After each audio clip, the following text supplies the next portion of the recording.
So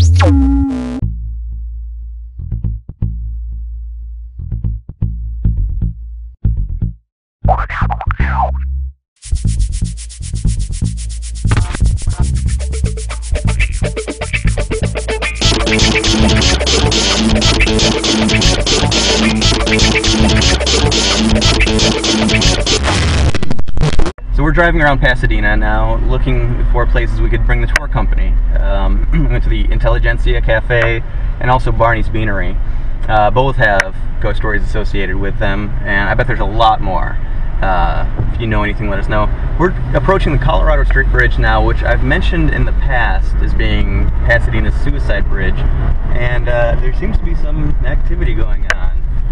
The bridge itself is closed. There are helicopters overhead. Here you can see the other side of the bridge is also closed. There are signs you can see where it's going to be closed on Sunday, but this is Friday, so this is not a planned closing. There's some more police at the base of the bridge. Oh, and they don't look good. I don't know, it could be something. I have no idea what's going on. There's no... Ooh, there's ambulances. Oh, gosh. Oh my gosh, how bizarre is this?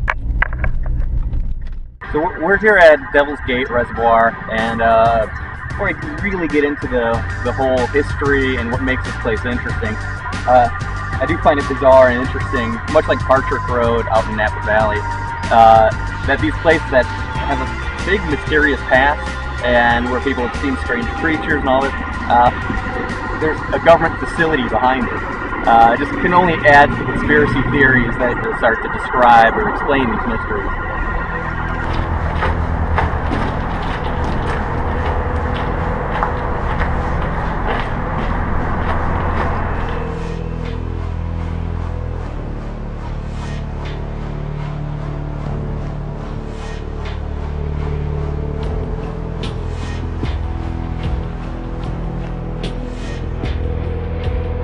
Well, Connor, this is a very mysterious area. What can you tell us about this place? Native Americans never went to this place because there's a rock formation that looks like the devil's head, and they believe that it's evil, and so they only went here if they absolutely had to. And in the 1940s, after this dam was created, there was a small cave right underneath the devil's head formation that was uncovered, which John Parsons followed the teachings of Aleister Crowley. He used this cave underneath this place because Aleister Crowley believed it was one of the 7 portals to hell. He used this cave to try to create a moonchild, or an antichrist that would bring down the civilization. He didn't succeed, but the rocket science area is just around the corner over here. Which gave birth to Jet Propulsion's laboratory. Yes. Which is major. It's a huge, massively important company. I've worked with a couple of the JPL guys. Wow, massive bird migration overhead scared the crap out of me. Thought the Mothman was here. But Parsons wasn't successful at all in doing this. So later, L. Ron Hubbard, who we all know is the founder of LA. Of LA itself, the Church of Scientology, also a member of the secret society, also tried to complete Parsons' work for Crowley and created a moonchild. Shortly after he did this, in the 50s, up through the 60s, 4 children disappeared. Only 2 of them that we know sort of what happened to them. Mac Ray Edwards was a serial killer that confessed to killing both of them. He listed them off and said that he buried them underneath the highway that he was working on. But they were taken from here. They were taken from here. Right here. Wow. They were riding their bikes along this pathway, and all that was found of them was their bikes and their jackets. I always say in my speeches and all that I'm not at all psychic. So I don't pick up on things the way a lot of psychics claim to. I felt very uncomfortable walking up through this trail to here. It felt like to me the way Robinson Woods in Norridge, Illinois felt during the times that it's bad. Now normally that place is a very peaceful, wonderful place to hang out, but once in a while paranormal activity happens there, and I've witnessed some of it, and it's felt very unsettling. And it's kind of funny, just as I'm talking, I'm realizing that Norridge is also where John Wayne Gacy lived. Not to say he actually did anything in those woods, but it's bizarre, the serial killer loose connection Parsons and Hubbard as well. You know, even if Yeah, they yeah. weren't successful in what they were doing, they were still doing evil things. And it said that they opened a gateway and never closed it. So this is a place where evil spirits and demons themselves can come. But I mean, and it started long before then with Native Americans Yeah. believing that this was a dark place. Yeah, a dark place. I'm looking forward to finding this, the cave and the rock. I don't know if we'll be able to find that today, but we're going to look for it. And, yeah, I can't wait to leave. Go back in our car, yeah. And plus, I mean, the whole reservoir, and there's the government installation. There's a big area where it could be. So, it's a place, if you know, please drop us a line, or take us out. Don't kill us and show us where it is. Or if you can just, you know, describe where it is, we would love to find out. Pretty strange day today. We set out to go talk to you, to tell you about a couple of really bizarre stories.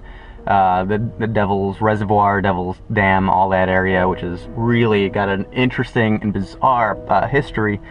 And we were going to go head to downtown LA, where we found some other really amazing stuff about Fort Moore Hill.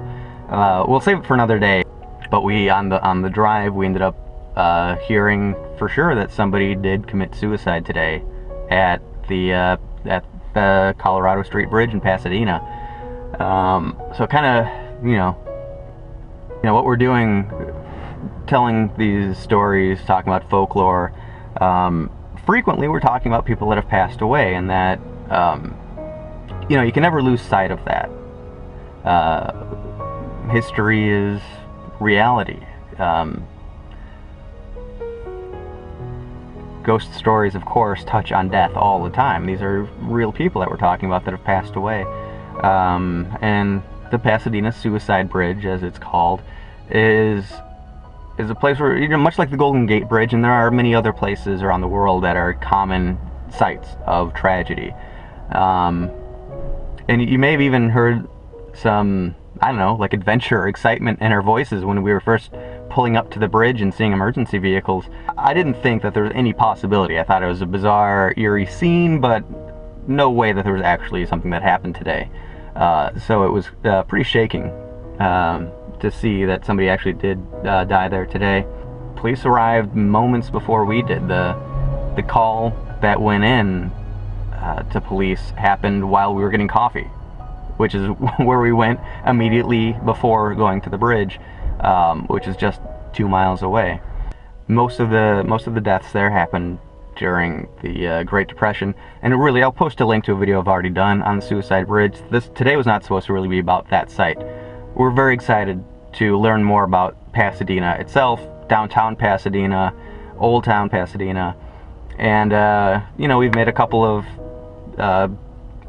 people that work in different places today that say that their establishment is haunted, and I think there's going to be a lot more. So if anybody knows any more tips for downtown Pasadena, we're very excited to bring a walking tour to Pasadena.